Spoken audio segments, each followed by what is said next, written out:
Pepe. ¿Cómo estamos? Ay, che, me está atacando este micrófono. Adriana, tanto tiempo sin verte. Sin vernos, porque hace tiempo que no estamos haciendo el programa en vivo, ¿no? Así es. 2-3 semanas. Y sí, es tiempo para nosotros que estamos tan acostumbrados a encontrarnos los viernes, ¿no? Y que con nuestras reflexiones, nuestros análisis. Y hablando de eso, ¿cómo está el tema internacional, Guita? Cuéntenos, a ver. En línea, yo quiero remarcar cómo nosotros hace muchos años, en particular usted, venimos planteando el nuevo orden internacional. Cómo cambió a partir de la revolución energética norteamericana, la emergencia de Trump, y la fuimos acertando porque ahora, en muchos medios internacionales que forman parte de fundamentalmente de Europa, ya están haciendo, aparece, ¿no? Incluso, bueno, la BBC de Londres, la otra vez La Nación retoma un artículo de la BBC de Londres donde habla de el nuevo orden internacional, la crisis de la globalización, el proteccionismo. Ahora salió The Guardian, hay un artículo reciente, ya vienen tocando el tema, retomando palabras de Kristalina Georgieva, después del G7. Ella habla diciendo que el mundo, que la globalización está en crisis, Georgieva, que el mundo está avanzando hacia la fragmentación, habla de una posible guerra fría, y esto ella lo dice después de la reunión del G7, donde también el canciller del Reino Unido reconoce esta situación, por supuesto diciendo que la salida no es el proteccionismo, no es asentarse en los vectores nacionales de la economía, digamos, el Fondo Monetario Internacional, los organismos de crédito multilaterales no van a estar muy de acuerdo con la crisis y el fin de la globalización. O sea, que resisten, claro, pero no pueden dejar de reconocerla. En ese marco, nosotros hicimos la lectura de que está en crisis la globalización, prácticamente los vectores nacionales de la economía, y nuestra lectura apuntaba a las dos medianeras. Una, Estados Unidos, la Federación Rusa, y la otra, China, el Indo-Pacífico, digamos, todo el tema de Taiwán. Claramente, también estas cuestiones están reconocidas a nivel internacional, y hay muchos movimientos en el tablero internacional. La cuestión entre la Federación Rusa y Estados Unidos está en una situación de impas. Me parece que con esto está muy vinculado a la resolución de la interna norteamericana en las próximas elecciones, una interna norteamericana que está muy, muy caliente con el juicio a Trump, que salió con declaraciones recientes, Trump, enmarcándolo concretamente en la interna con el Partido Demócrata. Queda claro también que en la cuestión estratégica están de acuerdo, pero, digamos, con diferencias en la implementación y creo que en los tiempos también, ¿no? El músculo militar frente a una salida más diplomática, que fue la que era la línea que planteaba Trump. Así que, bueno, salió a decir que en realidad lo que le están cuestionando es lo que ha hecho él por Estados Unidos, su política. Le están cuestionando y lo enmarcó en la interna diciendo que incluso que la hija del juez trabaja para el Partido Demócrata. Bueno, anduvo la presidenta de Taiwán por esa zona también. Fue a visitar Centroamérica. Honduras rompe relaciones con Taiwán y las establece con China. Visitó Guatemala, pero se reunió con McCarthy. Hay una línea clara, pero diferentes posturas. Los medios se encargaron de plantear como que el Partido Republicano se estaba reuniendo y McCarthy salió a aclarar que era bicameral la reunión, ¿sí? Que era una reunión bicameral. Pero bueno, Lula fue a China. En este marco de la lectura de las relaciones internacionales hay que hacerla completa. Hay que hacerla completa desde el punto de vista, ¿cuáles son los países ganadores y los perdedores en función de hacia dónde uno apunta la política nacional e internacional al mismo tiempo? Bueno, parece que Brasil está apuntando claramente a China, ¿no? Tiene relaciones comerciales más importantes, según he leído, con China que con Estados Unidos. Planteó Lula que hay que generar desde las relaciones chinas-brasileras. Bueno, están en los BRICS, ¿no? Creo que hay que leer que forman parte de los BRICS. Brasil, la Federación Rusa y demás. Y hay algunos que tienen una lectura dentro de los nuevos polos de poder que se están reconfigurando de que los BRICS serían un contrapeso a Estados Unidos. Okay. Desde ese lugar es que se estarían moviendo, porque incluso está planteando una moneda alternativa al dólar. Pero no solamente Lula me parece que hay que leerlo en esta clave, ¿no? Cómo se están realineando y después se verán los aciertos o no, no solamente Lula, sino que también fue Macron. Y el problema es que tanto Brasil y fuertemente Francia, en particular, y Europa en general, están en una situación, en una fuerte crisis económica y como que están queriendo resolver la cuestión interna, saliendo a tener fuerte protagonismo en la cuestión internacional. Entonces Macron también fue a China, planteando, digamos, que tenía que tener Europa, tenía que tener una autonomía estratégica en este juego y cómo se está moviendo Estados Unidos, porque además Europa está perdiendo desde el punto de vista geopolítico, está perdiendo desde el punto de vista económico, está perdiendo desde el punto de vista social. Así que, bueno, todas estas movidas se están dando en el marco de la frontera, de la segunda frontera, que me parece que está mucho más activa y mucho más caliente. Lo hago cortito y al pie. Creo que en América Latina también hay situaciones complicadas, las tenemos en Bolivia, las tenemos con sus características y las tenemos en Ecuador con sus características.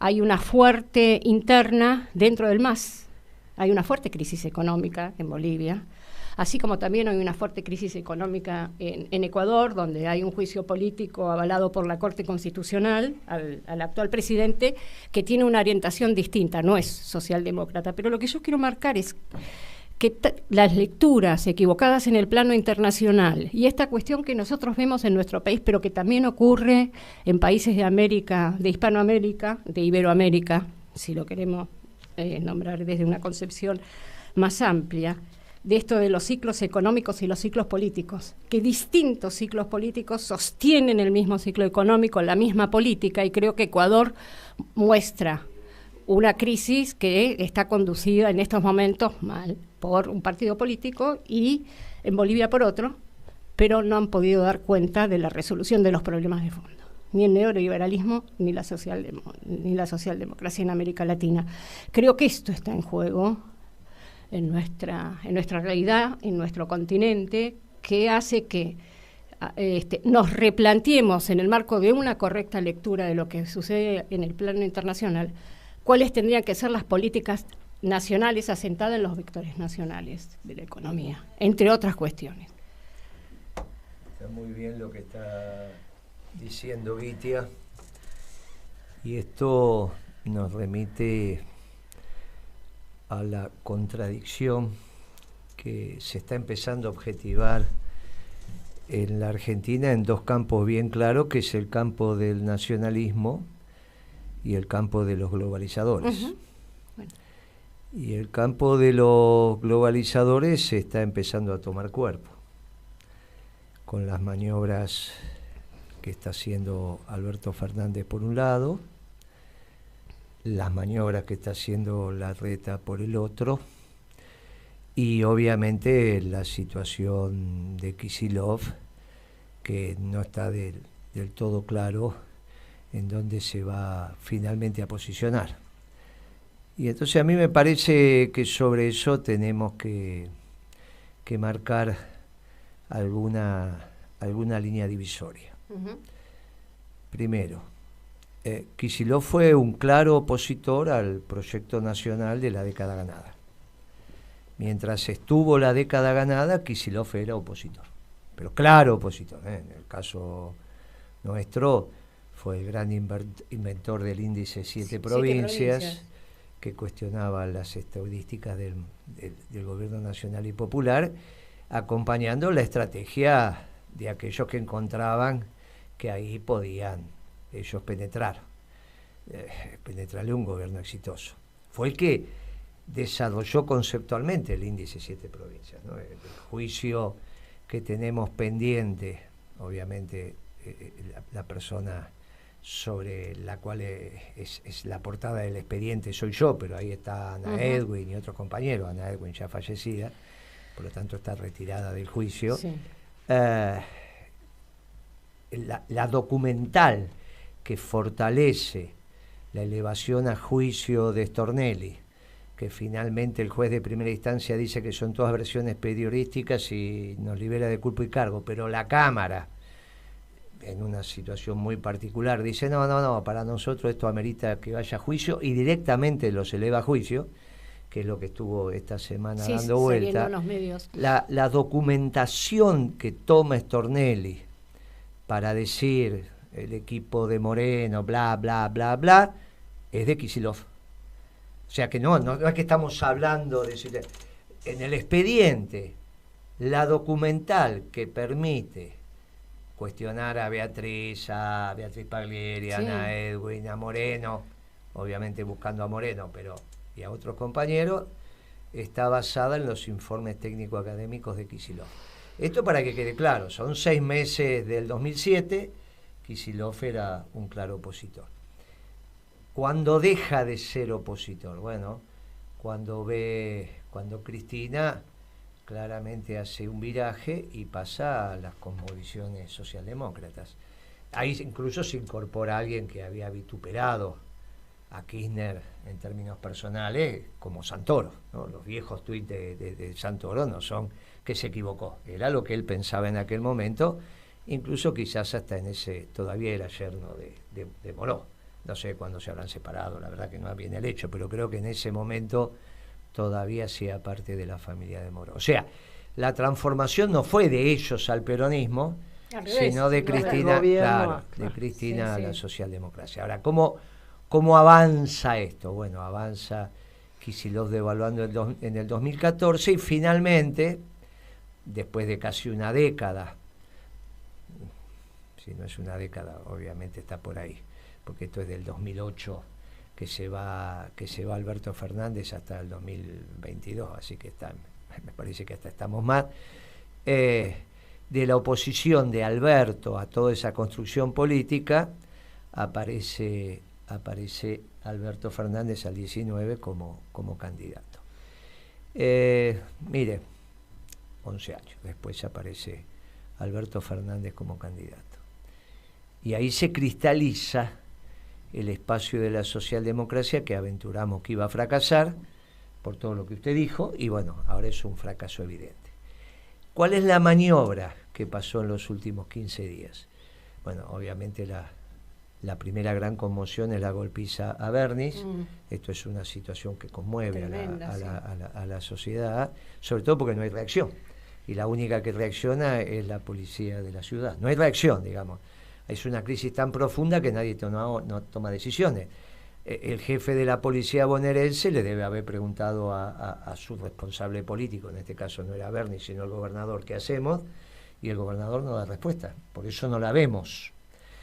Suele pasar esto, ¿no? Suele pasar que en momentos de gran confusión nadie quiere tomar decisiones. Acá se ven los de verdad y se ven los de mentira. Porque los de verdad son... Hay una anécdota siempre que contamos cuando erradamente Zenialdin intenta darle el golpe a Menem.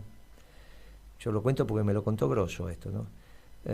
Carlos Grosso. Sí. Dice que Carlos Grosso se levanta porque lo llaman, que Zenialdin se levantó, que va a haber un golpe, se baña, se afeita, blum, blum, blum, sale corriendo, en 10 minutos está en la Casa Rosada. Cuando Grosso entra, estaba Menem tirado en el sofá haciendo zapping entre fútbol, estaba viendo dibujitos animados, y entonces Grosso entra y le dice, pero Carlos, ¿no están haciendo un golpe. No, le dice, tranquilo, está todo dominado, tranquilo. Pero dice, se acaba de empezar. Tranquilo, Carlito, tranquilo, vení, vamos a mirar televisión juntos. Y miraban los dibujitos animados y miraban.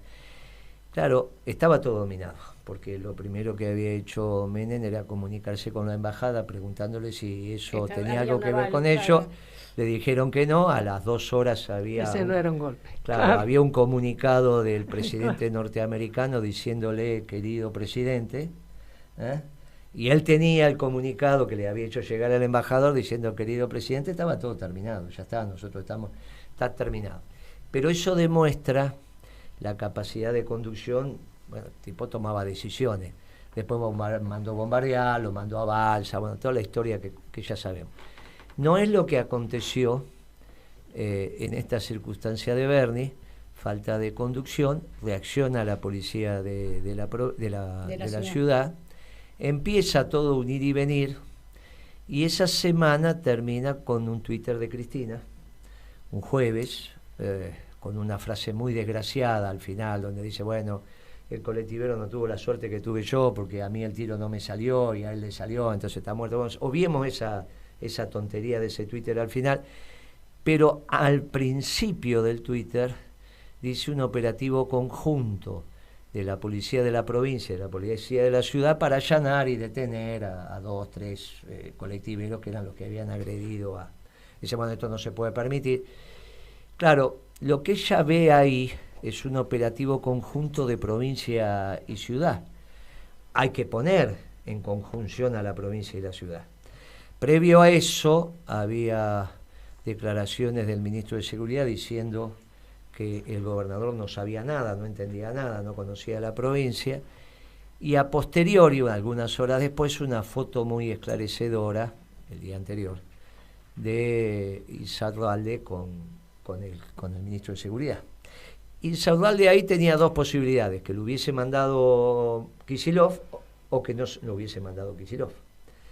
Si él fue sin pedirle autorización a Kicillof a ver a Aníbal Fernández, es obvio que se estaba poniendo a disposición, y entonces el gran perdedor era Kicillof. Ahora, eso fue el miércoles a la noche, de la semana pasada. Cuando el jueves Cristina saca ese Twitter por el operativo conjunto, lo que empieza a quedar claro es que cuando Insaurralde va a verlo a Aníbal Fernández, va por instrucción del gobernador. Entonces el que empieza a saltar el cerco es el gobernador. Y Cristina dice, bueno, en realidad es un Twitter dirigido a Kicillof, que todos sabemos que este grupo de progresistas, salvo algunos que vienen del radicalismo, tienen la lealtad de un mosquito. Algunos radicales, algunos progresistas que vienen del radicalismo son más leales, pero la mayoría de estos que no vienen del radicalismo, es un grupito muy pequeño, que están los radicales, tienen la lealtad de un mosquito. Y Kicillof hace parte de ese grupo de progresistas, que la lealtad no es un código entre ellos.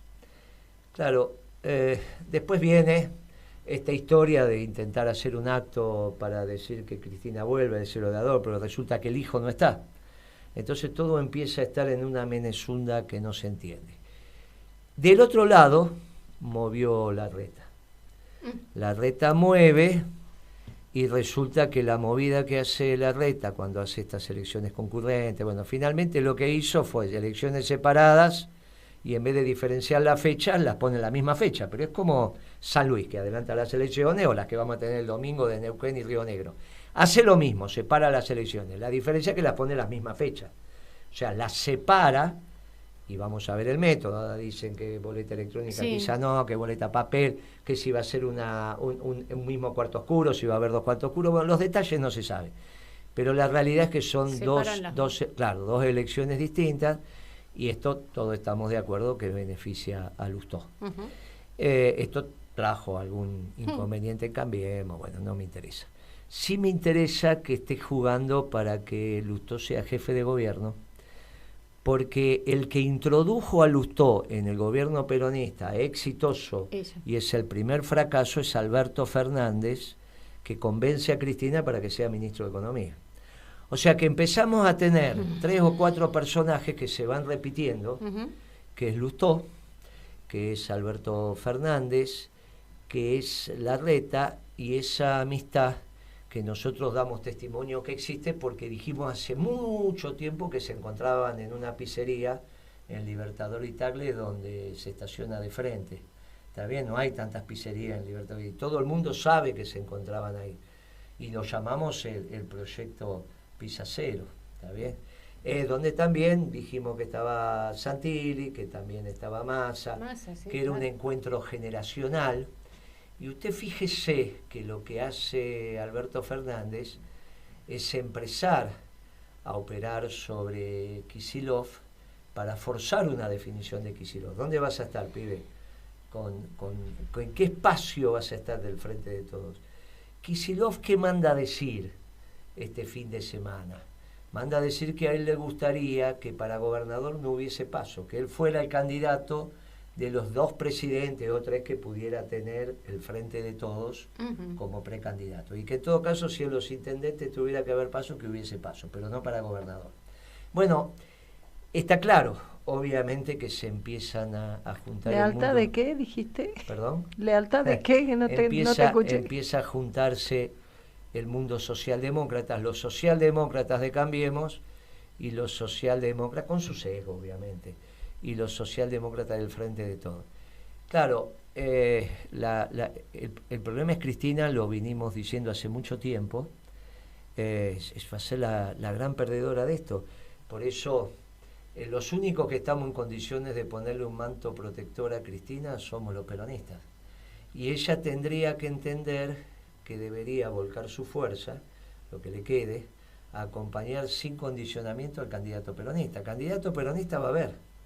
En vez de estar pensando que si pone un candidato, que si esto, que si aquello, mire, no va a haber paso en el Frente de Todos. Nadie le puede ganar al presidente unas pasos. Aparte, ¿para qué le va a ganar? En eso tenía razón el Cuervo Larroque. ¿Para qué le vas a ganar unas pasos al presidente? Inmediatamente se cae el gobierno.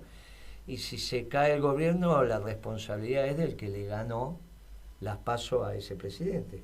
¿Está bien? Como cuando perdió de la Rúa la interna de los radicales en octubre del 2001, a los 60 días todo el mundo decía, pero la culpa es de Terráneo también, que para qué se le plantó frente al presidente y encima le ganó el UCR de Capital la interna partidaria, porque era sobre candidatos partidarios, sobre autoridades partidarias, digamos, la elección que le gana a Terráneo a De la Rúa. Usted imagínese, De la Rúa presidente y Terráneo le arma una lista en contra en la UCR de Capital. Claro, la muchachada no se acuerda de esto, nosotros... Pero fue todo un síntoma ese domingo, claro, cuando Terráneo le gana la partidaria a De la Rúa. Era obvio que eso no podía continuar. Y cuando la crisis política, se emparenta con la crisis económica, la acelera. Pero es exactamente lo que está pasando ahora y peor. Esto lo que va a pasar si le ganan las PASO al presidente. Pero aparte, si pierden las PASO con el presidente, perdieron con cualquiera. No es que perdiste con alguien, no es que perdiste con Macri, entonces vos te podés recuperar. Estás perdiendo con Alberto Fernández. Con lo cual, si ganan, pierden, y si pierden, pierden espantosamente.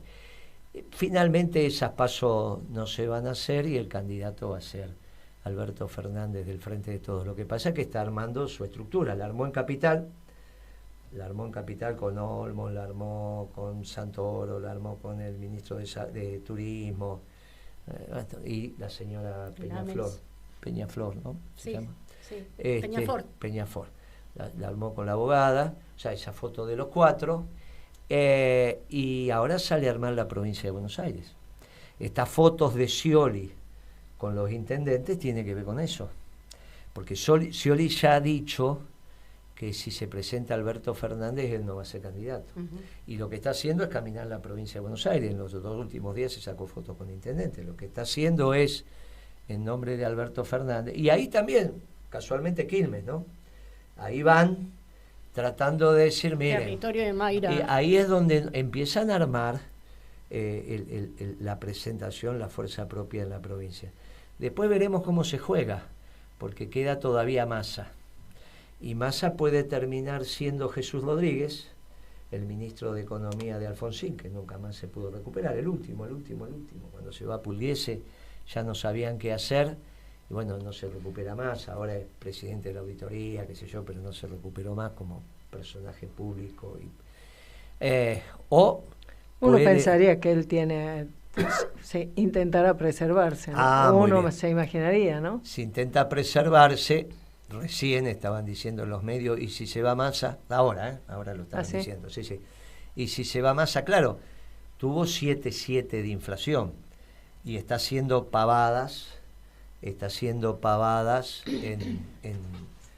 rascando la olla en términos macroeconómicos. Ahora hizo el dólar soja 3 y a su vez lo extendió a dólar agropecuario, y entonces dice, bueno, la leche, la carne, el pescado. Bueno, hay que ver si está la leche, la carne, el pescado, porque los órganos inferiores tienen que opinar. Entonces la Secretaría de Comercio, en el decreto están, dice carnes, dice derivados de la carne, desechos de carne, dice pescado, dice leche, derivado de la leche, dice soja, dice maní, dice uva, dice yerba mate, dice té, hasta café pusieron. Hasta café, debe ser que hay algún lugarcito. Alguien exporta café. Sí, o alguien produce, debe Alguien ser que alguien... produce. Usted no tendrá café en las macetas, usted que hace cosas en las macetas. Sí, ¿no? bueno, Porque pero- lo agarra ese decreto. Mira vos, Usted capaz tiene que buena tenemos mano suerte. para las Sí. plantas.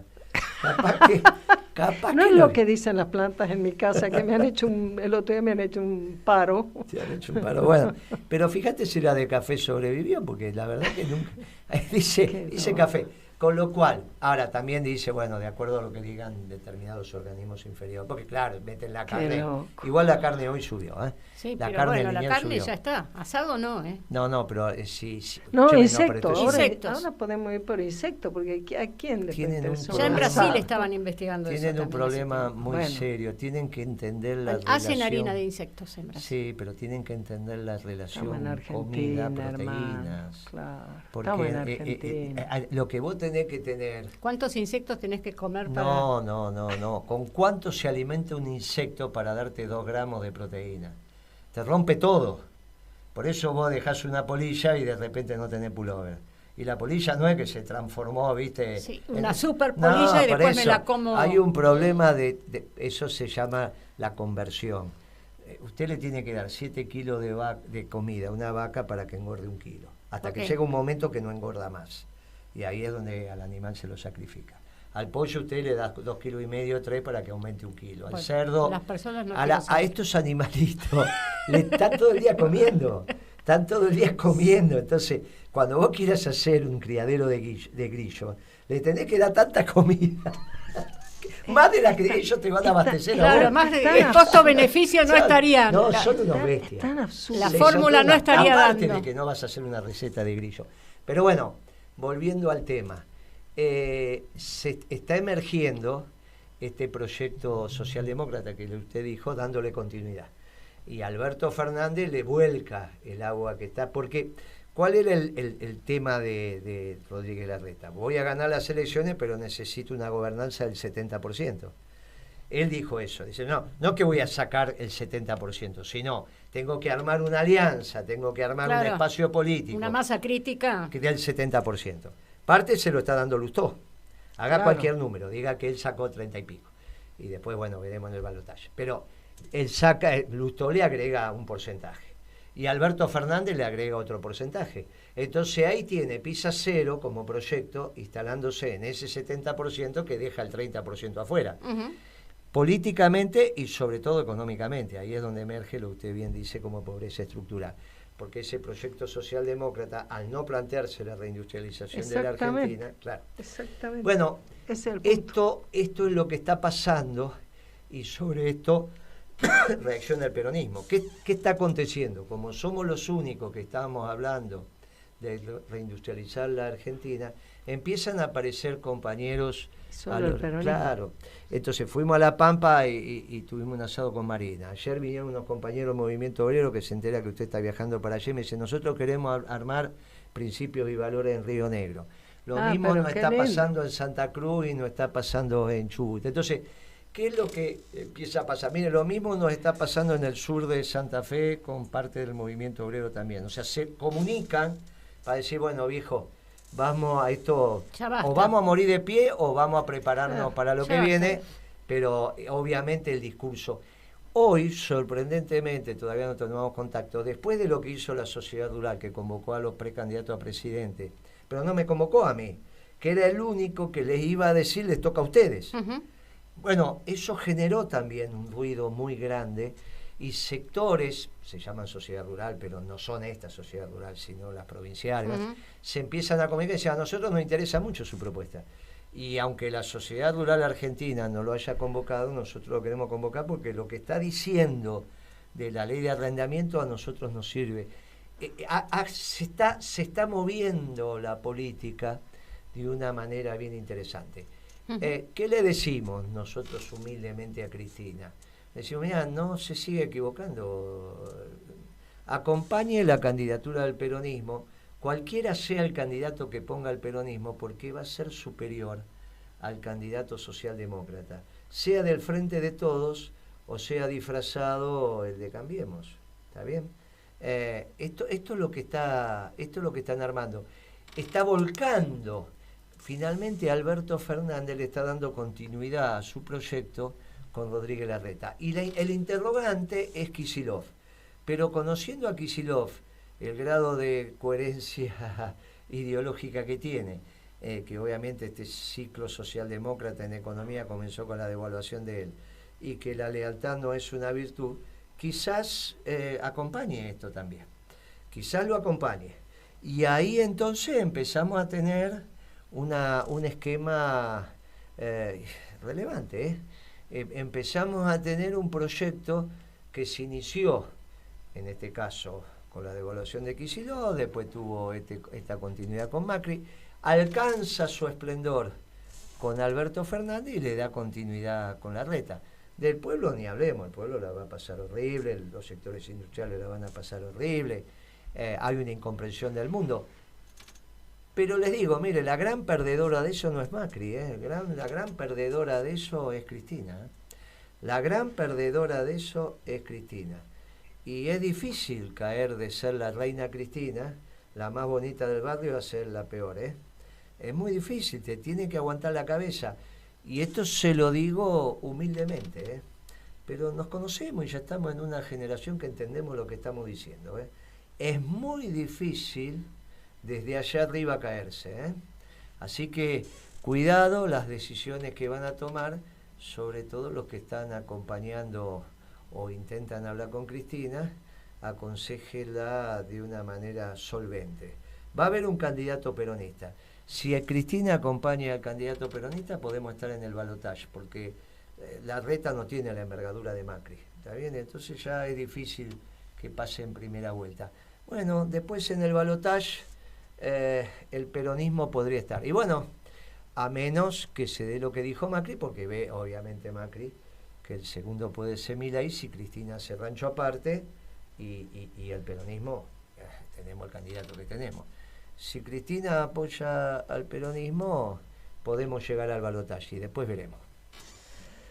A mí me parece que el punto, ese análisis, el aspecto al que vos te estás refiriendo, y a mí me gustaría tocar un poquito el hecho de lo que significa esto, de que tanto Rodríguez Larreta como Alberto Fernández, como por supuesto Lustó, son el proyecto de como mucho 70% adentro. Con eso nos quedamos conformes, nos quedamos felices. Bueno, el peronismo es otra cosa. El peronismo es la industrialización del país, por lo tanto que haya trabajo. El peronismo no es no es el partido de los pobres, no, es el partido de los trabajadores, es el partido para que haya trabajo. Y la única posibilidad que haya trabajo es que haya industria. Y la única posibilidad de eso es que efectivamente todo lo que está confluyendo por fuera del oficialismo, del peronismo, se organice para marcar que hay una esperanza. Lo que vos decís, que vayamos por el milagro. Claro, el milagro tiene que ser que vuelva a haber un presidente peronista. ¿Y por qué tiene que ser un milagro? Bueno, porque han intrusado al Partido Justicialista, se han adueñado de las palabras, ahora como están destruidos, como están en descomposición, han vuelto a agarrarse a tomar las palabras, los símbolos, a volver a denominarse peronistas, pero no han puesto en marcha nada de la doctrina peronista, nada, pero nada. Y por supuesto, eso va perfectamente de la mano de las sociedades que tienen por lo bajo, y acá en la capital, que se nota tanto, Guillermo, y tiene tantos años, que son socios, son amigos, comparten todo, no tienen, ni conocen la Argentina, ni les importa. Así que si ustedes me permiten, compañeros, yo quiero, desde Principio y Valor de la Capital Federal, convocar a que nosotros le demos al pueblo argentino, desde esta ciudad que tiene el 10% del pueblo de la patria, le demos otra vez la esperanza, porque nosotros nos merecemos que vuelva a haber industria, nosotros nos merecemos que vuelva a haber trabajo, porque acá eso del 70-30 con un 30% que qué me importa, le tiramos algo a ver que más o menos vayan durando, nosotros eso no tiene nada que ver con el peronismo, eso no tiene nada que ver con un proyecto nacional. Así que los invitamos a que se sumen, y cada uno de nuestros oyentes que vaya y convoque con principios y valores. Estamos en el Frente Peronismo de Verdad en la capital para que vuelva a haber esperanza en la Argentina, porque la Argentina nos mira lo que pasa acá en Buenos Aires. Y estos hacen por abajo negocio, y la propia discusión de Cambiemos, que es una discusión de a ver, ¿quién va a hacer negocio? ¿Va a ser Lustó y Jacobiti y todo eso? ¿O lo va a hacer Jorge Macri, el otro primo de los Macri? O sea, ¿cuál de los grupos va a tener la potestad sobre mantener los que hace décadas hacen negocio contra la población de Buenos Aires? Porque esto es 70-30. Acá en la ciudad de Buenos Aires llevan décadas haciéndolo. Ya lo han probado, lo pueden hacer, dejan el 30% afuera, hacen un estadio que después les arruina la sanidad al soldati, no les importa, y sacan la foto. Eso es Rodríguez Larreta, eso es 70-30, eso es Alberto Fernández. Palabras en vez de hecho, y el peronismo es hecho, que en todo caso las palabras pueden describir. Bien ahí, Pimpi. Muy bien, ¿habrá noticias? Sí.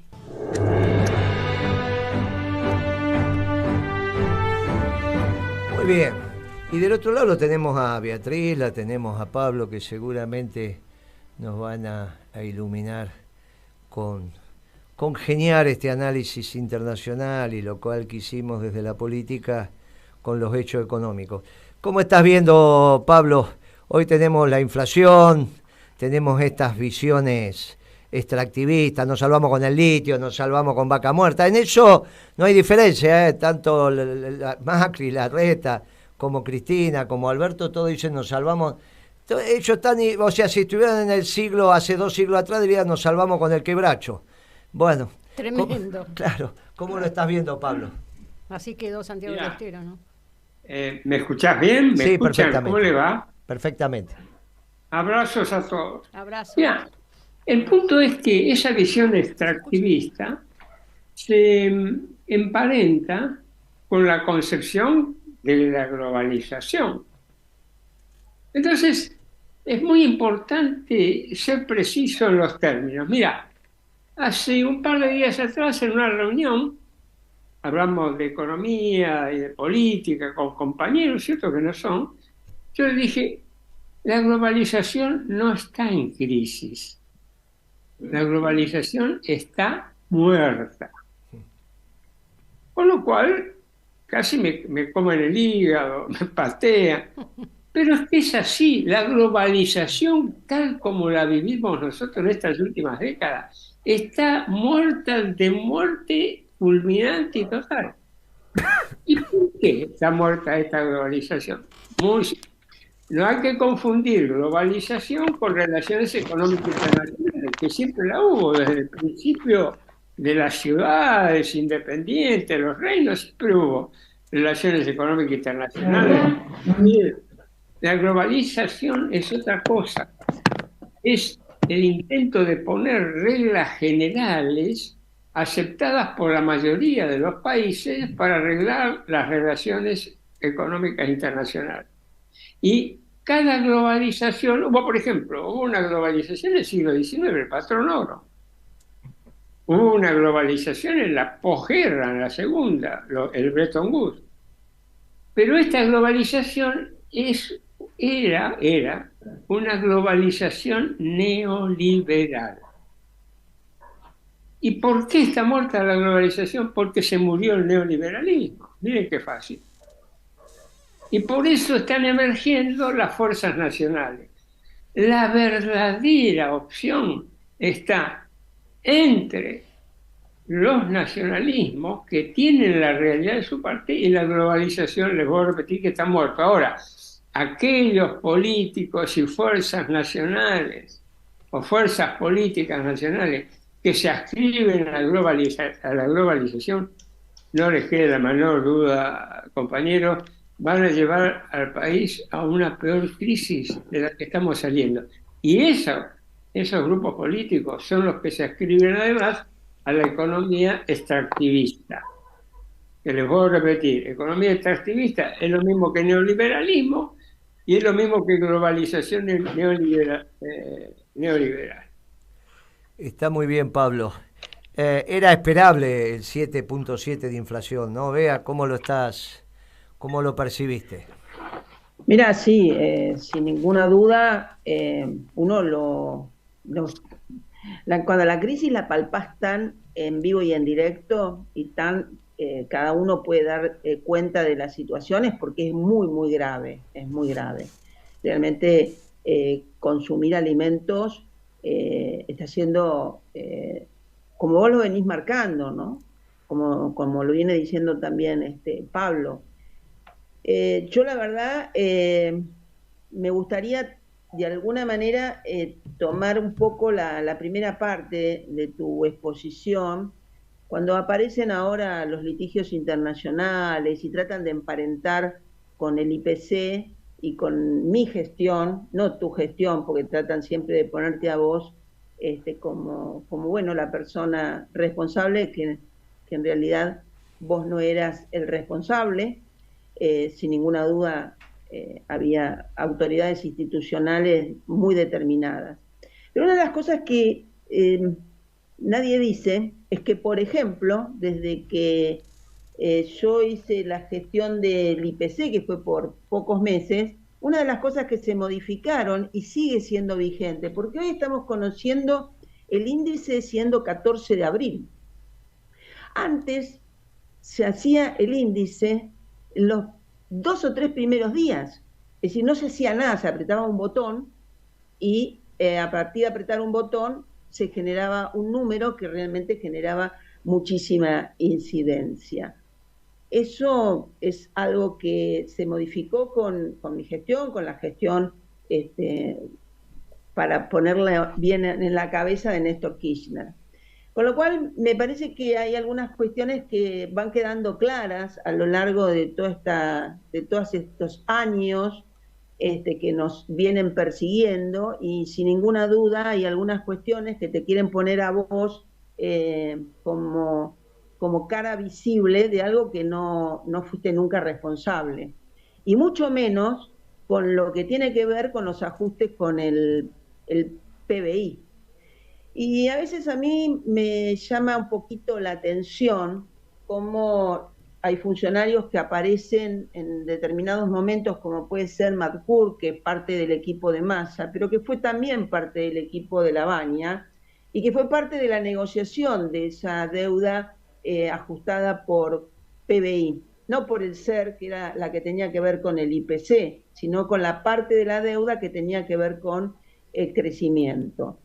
Y que es la que están cuestionando, y que en realidad los cuestionamientos históricos tenían que ver justamente con que decían que estábamos pagando de más porque decían que no estábamos creciendo lo que estábamos creciendo. En realidad lo puntual de estos reclamos tienen que ver sin ninguna duda con la gestión, que ya inclusive Ana Edwin no estaba a cargo del INDEC.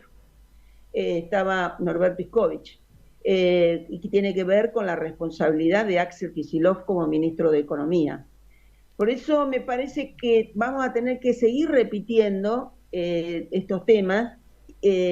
La hora de Moreno es escuchada, sin ninguna duda, después lo vamos viendo cómo se recogen.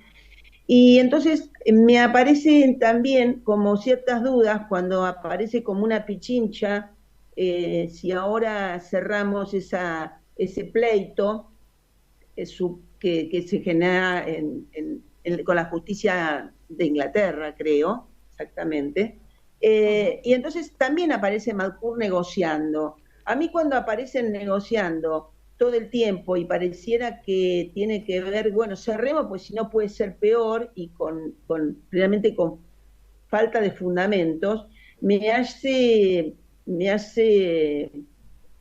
yo fui tantos años funcionaria pública que nosotros decíamos, son doble comando, ¿viste? Están de un lado y del otro de la mesa. Y un poco siempre esa frase que vos decís, al Vaticano va lo que, del Vaticano viene lo que al Vaticano va, y con el Fondo Monetario, bueno, con estas negociaciones donde están las consultoras internacionales, también me suena a que hay alguna suerte de comisiones, alguna suerte de consultoras que siempre están. Ni hablar de la que apareció ahora en esta disputa con el gobierno de la ciudad, empiezan a aparecer carpetazos, como en este caso el carpetazo a Martín Lustó, donde su consultora cobra por el Congreso de la Nación. Con lo cual, bueno, tal vez podemos dedicar este tema a desarrollarlo muy en particular, porque realmente es muy emblemático esto de que están siempre de los dos lados del mostrador. Así que no me asombra el número, me espanta en realidad que estemos frente a esta situación y este nivel de deterioro, porque realmente hay hambre. Entonces, en el medio de que hay hambre, me parece que a río revuelto hay muchos haciendo negocios. Están así que si uno repasa, que vos lo hacés habitualmente, la trayectoria de Alberto Fernández, de Larreta y de Lustó y alguno más, vamos a encontrar los vasos comunicantes. Por ejemplo, en el equipo de Kicillof y el equipo de Lustó han estudiado en las mismas universidades inglesas, se han graduado en las mismas universidades. Esto ya lo habíamos dicho, vos lo has... están de alguna manera todos transitando por el mismo carril. Después toman opciones políticas, partidarias en términos de conquista de votos, pero en estructura de pensamiento, en proyecto de país, son lo mismo. Y Alberto Fernández ya desde el 2007-2008 que tenía como ejemplo la concertación chilena, ¿no? Esto no se cambia, en estas cositas nos discutimos, pero entre otras cosas la política económica sigue siendo la misma. Y esto me parece interesante que refresques para el próximo programa esta trilogía, incluso a ver Massa por dónde viene, porque también es un encuentro casi generacional, ¿no? El mayor de todos ellos es Alberto Fernández, pero encuentra para dónde transitar, cómo salir. Obviamente que aquí está el interrogante Massa. ¿Por qué Massa se quedaría? ¿Cuál es el incentivo de Massa para quedarse? Y si le garantizan la protección, llegando, digamos, al 10 de diciembre, con este mamarracho de 20 tipos de dólares distintos y toda esta payasada, si le garantizan la protección el día después, o, como uno presupone, entre que termina la elección y viene y asumen, va a haber un tema, un gap de tiempo, y ahí la palabra clave va a ser sincerar, ¿no? Vamos a sincerar la economía, pero cuando vos sincerás la economía, el gobierno que está se lleva toda la porquería. Bueno, ese sería el caso de Jesús Rodríguez. Me parece que ahí se van allanando los caminos. No descarto también la imposición de la realidad, porque esto del dólar soja no les viene para nada bien. Imagínate que lo que han podido comprar de dólares en una semana, que son las semanas más importantes, son 400 millones finalmente, ¿no? Ayer compraron 300 y pico, pero hoy ya compraron 100 y pico. O sea, no viene con el dinamismo que tuvo el 1 y que tuvo el 2, porque no está el compromiso de las exportadoras que tenían la soja en stock. Ahora el stock lo tienen los productores, y entonces la soja, el maíz que se tiene que vender, es el maíz de esta cosecha. Mientras que el año pasado lo que se vendía era el stock, parte del cual lo tenían las exportadoras. Entonces Aracle, que ahora es asesor del presidente, era muy fácil tener compromiso. Hizo un acuerdo para vender más caro su propio stock. Mirá qué bueno. Qué bien, No, de tonto qué no. importante, qué Los importante. mostradores, ¿no? El mostrador, un lado, el otro. Es Lo importante tiene. para el ministerio llenarse de asesores así, Sí, así claro. nos hunde del todo. Pero lo que planteó Pablo, de también el vaso comunicante en el modelo extractivista, porque me ven, piden reuniones los muchachos del progresismo, y te dicen, bueno, pero no nos salvamos con Vaca Muerta, con el litio, ahí no tenemos los dólares. Y cuando uno le dice, pero ustedes no estaban en contra del quebracho, como lo hicieron los ingleses, no decían que eso estuvo mal. Ahora estaba mal para el quebracho y está bien para el litio. ¿Cómo es que qué les pasó? Por eso que está diciendo Pablo Chaliú es muy importante, pero muy importante. Cómo se vinculan también en el modelo rentístico. Porque finalmente el modelo de producción y trabajo es el modelo del peronismo. Y esto está dando que hablar, es importante. Me parece No sea cuestión que quizás en eso también vayamos transitando una agenda y varios empiecen a hablar de industrializar el país. Nos conformamos, no, lo nuestro no son proyectos personales. Pero obvio, por supuesto. Bueno, Vitia, se nos fue yendo el programa. Se nos fue Estuvo rápido, bien, se nos fue rápido. A ver, Pimpi. Yo quiero decir algo que no tiene nada que ver con lo que venimos hablando. Quiero apelar a que la publicidad del gobierno nacional explicando quiénes son los sectores que se tienen que vacunar, que son los prioritarios por la gripe, ¿no? Sí. Que dejen de invisibilizarnos a las mujeres, que no digan, quieren decir personas gestantes para las personas que no se ven a sí mismas como mujeres están embarazadas, no me importa que incluyan, me niego a que nos excluyan. Las mujeres embarazadas son mujeres que están esperando un hijo. Quiero que esté mencionado entre las personas que deben ser protegidas. No nos escondan detrás de una frase que no se sabe qué es, o que si se sabe expresa una pequeña minoría y son mujeres gestantes. Nosotros que tenemos más de 65 años, no voy a decir cuántos más, estamos entre las que debemos vacunarnos. Las mujeres embarazadas también. Muy bien, Pimpi. Y potencialmente gestantes no son Bueno, ustedes hasta los 90. es que eso es lo que a mí me no mata, quede, que digamos, escúchame, el problema de si practicar, dicen ¿no? personas ¿No puede ser? gestantes, personas menstruantes, a mí me dejan afuera de todo. Salgo del universo, hermano, Y basta. no podés decir practicante, gestante. Practicante a gestar. Practicante, no gestante. No, pero podés practicar para gestar, aunque quizás no se tenés que practicar más seguido. No, Ya me pero ahí confundí. están otras Ya cosas, me han porque se confundido. practica no solo para gestar, me Por extraña, favor. araña. Bueno, O qué usted sé ya yo. dejó Por de favor, practicar. Moreno. Usted No, ya pero- dejó de por practicar favor. porque ya No, tiene pero nietos. escúcheme, No, nosotros no somos quiere, de no esto. quiere aquí. La No, Noelia no, se está vayamos, poniendo dice que nerviosa. Cerremos, dice Mándele cerremos. un beso y un abrazo a todos los compañeros. Le mando un Vitia. beso a todo el equipo, a Noelia de Radio Caput, a Fer Morgaray Eso, especialmente, un abrazo nuestro grande, abrazo muy sí, fuerte. Che, A quienes- y a Ariel Carlino, que se murió su mamá esta semana. Un abrazo. Un abrazo a quienes retransmiten el programa y a todos y a todas nuestras oyentes. Un fuerte abrazo peronista y hasta el próximo viernes. Nos vemos, chao.